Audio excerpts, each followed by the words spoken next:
Hello दोस्तों, आज हम बात करेंगे सर्दी खांसी जुकाम में यूज होने वाली कुछ मेडिसिन के बारे में। अगर किसी पेशेंट में सर्दी खांसी और जुकाम के सिम्टम्स नजर आ रहे हैं तो यहाँ पर कौन कौन सी मेडिसिन का यूज किया जाता है।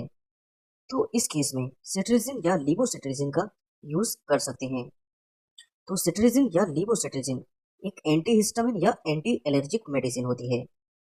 देखिए, सिट्रिजिन की दो फॉर्म होती हैं। एक आर फॉर्म या इसको हम लीवो फॉर्म या एस फॉर्म या इसको हम डेक्स्ट्रो फॉर्म के नाम से जानते हैं। लीवोसिट्रिजिन सिट्रिजिन की एक ऑप्टिकल आइसोमर फॉर्म होती है। सिट्रिजिन की 10 मिलीग्राम डोज पेशेंट को दिन में 2 बार, जबकि लीवोसिट्रिजिन की 5 मिलीग्राम डोज पेशेंट को दिन में एक ही बार दे सकते हैं।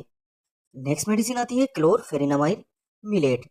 ये मेडिसिन भी एंटीहिस्टामिन या एंटी एलर्जिक मेडिसिन होती है। इसकी 2 से 4 मिलीग्राम डोज पेशेंट को दिन में एक बार दे सकते हैं। इसके अलावा फिजोफिनाडाइन, जो एलेग्रा के नाम से मार्केट में अवेलेबल होती है, ये भी एक एंटीहिस्टामिन मेडिसिन होती है। इसकी 120 मिलीग्राम से लेकर 180 मिलीग्राम डोज दिन में एक बार, मतलब कि वंस अ डे, पेशेंट को प्रिस्क्राइब कर सकते हैं। नेक्स्ट मेडिसिन आती है फेनिरामाइन मिलेट। फेनिरामाइन मिलेट, जिसको हम एबिल के नाम से भी जानते हैं। फेनिरामाइन मिलेट भी एक एंटी हिस्टामिन मेडिसिन होती है। इसकी 25 से लेकर 50 मिलीग्राम डोज दिन में एक बार पेशेंट को दे सकते हैं। नेक्स्ट मेडिसिन आती है मोंटी लुकास्ट। मोंटी लुकास्ट एक लिकोट्राइन एंटागोनिस्ट मेडिसिन होती है। ये ब्रंको डायलेटर की तरह काम करती है। ब्रंको डायलेटर मतलब कि सांस की नली को ये फुला देती है। तो वह पेशेंट जिनको सांस लेने में दिक्कत होती है, या सीओपीडी के पेशेंट या एस्थमा के पेशेंट होते हैं, वहां पर मोंटिलुकास का यूज किया जा सकता है। क्योंकि एस्थमा और सीओपीडी के पेशेंट में सांस की नली में सिकुड़न आ जाती है, मतलब कि सांस की नली में कॉन्स्ट्रिक्शन हो जाता है। तो मोंटिलुकास टेबलेट ये सांस की नली को डायलेट कर देती है। इसी कारण इसको ब्रंको डायलेटर बोल दिया जाता है। तो मोंटिलुकास की 10 मिलीग्राम डोज पेशेंट को दिन में एक बार दे सकते हैं। नेक्स्ट बात कर लेते हैं कुछ कॉम्बिनेशन मेडिसिन के बारे में, जैसे कि लिबोसेट एम। लिबोसेट एम के अंदर मोंटिलुकास्ट और लिबोसिट्रिजिन दोनों मेडिसिन है, और मोंटेर एलसी में भी मोंटिलुकास्ट और लिबोसिट्रिजिन दोनों प्रेजेंट होते हैं।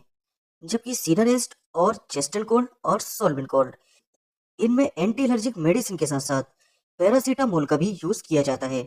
जैसे सीनारेस्ट में पैरासीटामोल, फेनिरामाइन, क्लोरफेनिनामाइन, और चेस्टनकोल्ड में सिट्रिजिन, फेनाइलएफ्रिन और पैरासीटामोल। जबकि सॉल्वेंट कोल्ड के अंदर पैरासीटामोल के साथ साथ फेनाइलएफ्रिन और क्लोरफेनिनामाइन प्रेजेंट है। अगर पेशेंट को सर्दी खांसी जुकाम के साथ साथ बुखार है तो इन तीन मेडिसिन में कोई एक मेडिसिन पेशेंट को प्रिस्क्राइब कर सकते हैं।